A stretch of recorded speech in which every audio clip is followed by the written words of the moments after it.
One more time for the greatest team in America. Hi, Paul. Hey, Coach. You know, during football season, there's nothing better than tailgate with some Bubba Burgers. You're right, Coach. But I like to grill them in the backyard, too. They're made from 100% USDA fresh ground chuck. You buy them frozen, you cook them frozen, and they taste great. And you know what Bubba says? You'll never bite a better burger than a Bubba Burger. What it really took for all of us was just to really get the feeling of what it felt like to now be shouldering that load of playing game in, game out. You know, we're getting the majority of the reps in practice. We're getting them, we're going to play now. And I remember at the beginning of that year of 2000, especially offensively, it took us a minute to understand what that felt like and how to exist in that role. Once we figured it out, and I'll never forget, it was University of Tennessee, Chattanooga when I think was when it finally clicked. It clicked for me. Like, okay, this is how you prepare. This is how you handle things emotionally, psychologically, mentally. This is how you go about it, and that just kind of became my blueprint for the rest of my career. This is how you go about, playing football on this level for this program. I still go back to Furman, which we never, we didn't like Furman. We hated losing to Furman, but I always say that loss was the best thing to happen for us because it woke us up. Because we realized, that, hey, we can lose. Before the Furman game, we had breakfast eating. Strength coach, Coach Brass, called me out of breakfast, said, hey, Coach, I want to talk to you. So I'm walking out, and down the end of the hall, I see Coach Johnson and my mom and dad coming down the hallway. His words were, we already secured a spot in the playoffs. And if it was my son, I wouldn't let him play. Because I was expected to play. I mean, I was always banged up, but, I always played. Not playing in the rainy day and Louis Ivory running up the field. And it was about putting health first and the team. And knew that we was gonna make a run for another one, and that's just understanding great coaching. So we lose to Furman, we get a shot in the arm, and we just go into the playoffs, man. And we just start we're just this buzzsaw now. Didn't matter who we played, we were just chopping folks up, moving on to the next round, and people were just shocked. They just couldn't believe what we were doing. We weren't shocked. This was now a habit for us. I remember one of the reporters said, "It's not necessarily a repeat for you guys. It's more like an anniversary. Like you guys just reserve your hotel, your reservations in Chattanooga, and y'all will be back." And that was the mentality. That's how we had developed what we had developed into by that time. And so I think the important thing about Montana is understanding that the tough game was the game prior to that. It was Delaware. Delaware was really the team to beat. They were the team that was picked to win it. And you saw that on film, like, man, these guys, they not only understand what we're trying to do, but they have everything to match up with us. The speed, the athleticism, which that's usually what we overwhelm people with. We were lucky enough against Delaware that they played poorly, and we played just a little bit better. We didn't play great, but we played well enough, and we were so clutch. There were so many opportunities where it could have went either way. We made the play. They didn't. And then finally, we pulled it away. Our defense really settled in. I mean, they came up huge. And so that got us to Montana. We just always had a great following up there. It was just always a great atmosphere. It was almost like Paulson North for us because we had so many fans that followed us up there. It continued Sunday morning as Eagle fans stood in line getting tickets for Georgia Southern's 8th title game. Very excited. This will be 3 in a row right now, so we were very excited. Same it was last year. Going to come back home with the national championship. I am very excited. I don't even know where it's seated, but I'm probably not going to sit there anyway, so it's okay. If you talk to anybody who played in that game, they'll say a lot of things about Montana. They were just very sophisticated. They ran this pro-style offense. They threw it all over the place, which was tailor-made for us because that's more finesse. We were athletes, and so we're gonna run. Their quarterback didn't have nobody to throw to the entire first half. they would tell you how massive they were. They were huge. They were so big. I mean, they were probably about as big. They were probably the biggest team we played since we had played Georgia there. But they couldn't run.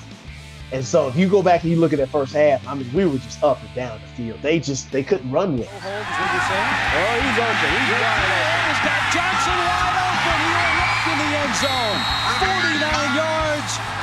You gotta like that, Rod Gilmore. Peterson and in. Touchdown, Georgia Southern. I thought, man, we were on the verge of blowing them out. They were not made for us. What saved Montana, Danny, was this monsoon that came through Chattanooga that night. The weather in Chattanooga was off. It seemed like every time we went to Chattanooga, the weather was not good in those national championship games.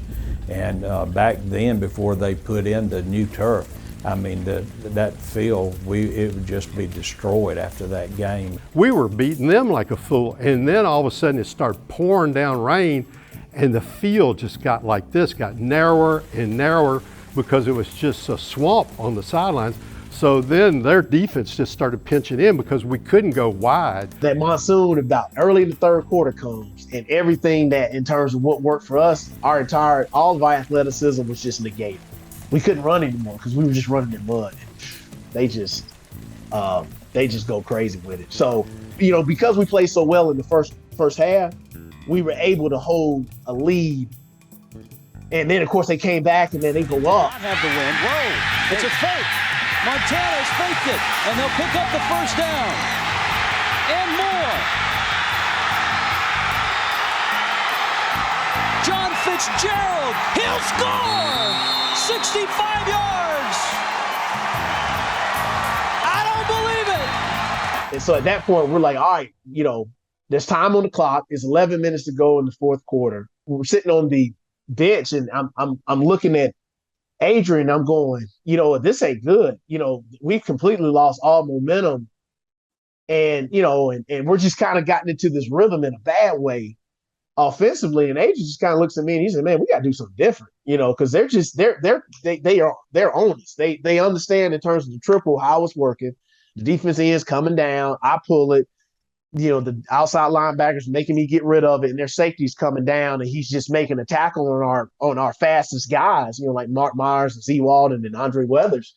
And they're just, all year long, they're making the safety miss because we're in open space. We're usually going to win that battle, but now they're just churning in mud. They drop them, line it up, run it again, same thing. It's just it just kept happening over and over again. And they just says, we got to do something different. So I look at him, I said, you know what, man? I tell you what.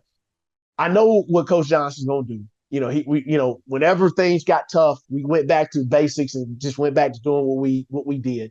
If he calls that, I'm just gonna hand it off to you no matter what. I don't care what the read is. We just got to do something different. Just even if we just get a couple yards. And he's like, all right, yeah, okay, So he calls it. He says, all right, let's go spread 13. And so, all right, I run out to the huddle. I get into the huddle and I called the play. I didn't tell anybody else. I just called the play. And I looked at Adrian. I said, all right, you getting this no matter what. And he looked at me. He says, all right. And so snap the ball. I hand it off to him and I just take off like I got it. And I'm just hoping that he just gets a couple of yards. It pulled the linebacker out. It pulled the safety out. And then all of a sudden I look and he breaks to the second level. And I go, oh, crap, we got a first down. And I'm like, wait a minute. Derek Owens is down there and he's got his guy, our receiver. He's got his guy locked out. And I'm thinking, wait a minute. There's nobody back there. What's this son goes about to score? First down play. Gonna try Peterson. Breaks one tackle, breaks another. There he goes, 40. Stops. Comes back to the 30, 25, 20, 15, 10. Touchdown! Touchdown! Adrian Peterson has done it again. Oh my! How does he do it? He continues to marvel. Again, he waited for the block. He scored. One play, and the Eagles lead it 26 to 23. 58 yards on the touchdown run. O-line did a great job. I think Mark Myers came down and pushed the guy down. He darted from the other side of the field Same thing for the run. Guys getting down the field, making blocks, and that was Georgia Southern football. That was not wanting to get an effort, not wanting to let the team down, but wanting to win championships. That's why we won so many. I just remember after that moment that it was complete bedlam, complete absolute bedlam, that we just came back and just answered their score just like that. And I remember after all of that hoopla, sitting on the bench and looking up on the clock, and it was like 11 minutes and 12 seconds to go into the game. We're like, oh crap, we still got a whole game to play, man. This thing ain't over by a long shot. So we just hung on for dear life because, like I said, we couldn't do nothing offensively at all in those conditions. I mean, it was just ugly. And then, but luckily for us, even today, they could. I mean, by the end of that game, it was like that football felt like a brick, man. It was just, it was awful conditions for a national championship game. And they couldn't throw it or run it. We couldn't throw it or run it. And it was just, our defense just hung on. And we were just going to use our athleticism. And it was on the verge to being another Youngstown. It was about to be a blowout. If it doesn't rain, it's going to get even uglier in the second half. And we're going to run away with it. But it just, the game turned out the way it turned out. So, but I'm glad it turned out in my favor. Edwards, end zone, intercepted by Ryan Haddon.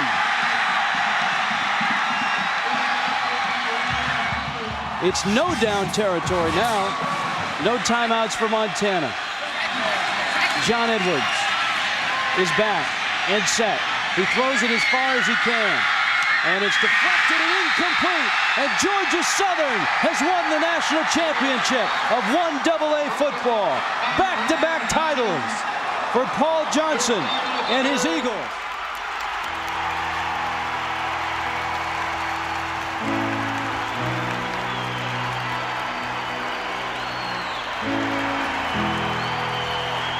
To win it again in 2000, for me personally, it almost felt like a relief, because you win that game, you build all the way up there, you win that game in 99. Now you got that pressure. Okay, you set the bar, you got to go win this thing again. And when we won that game against Montana the next year, I literally, after the game, I just felt this feeling of relief. You know, we had some great runs. I mean, we were 62-10 the 5 years I was there, and won the conference championship every year. And so I've got a lot of great memories down there. Georgia Southern had an identity. You know, it was blue collar. If you mentioned Georgia Southern anywhere in the country, that's what they thought about. I mean, everybody knew Georgia Southern. I was on a committee, NCAA committee, and I flew into Indianapolis on a Sunday morning, and I was on a shuttle to the hotel with a guy sitting there, and he says, "What you in town for?" I said, "Well, I'm going to an NCAA meeting." He says, "What school are you with?" I said, "Georgia Southern." He sat up and he goes, "Adrian Peterson."